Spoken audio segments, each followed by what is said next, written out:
Hi guys, good morning. So pumunta kami doon sa sa Chinese grocery, tapos may nakita kaming Philippine eggplant. Hindi ko akala na ganito pala ang mga eggplant ng mga Pilipino.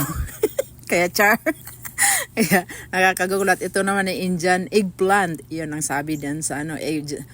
Tapos yan, kaya pinagkaguluhan tong maliliit na eggplant. Kasi Pilipino daw. Ang alam ko, hindi ganito kalaki ang mga eggplant ng mga Pilipino. Kaya pala pinag-aawayan. Daming kabit-kabit. Sarap pala tingnan. Kaya ito naman ay Thailand eggplant daw, sabi nila, maliliit. Kaya yun.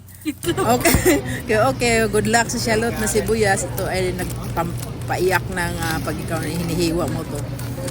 Okay, thank you so much. Kakain na tayo maya-maya at ayun, papayakin muna tayo bago natin to makamit yung masarap na sibuyas na shallot chard. Okay, thank you. Bye.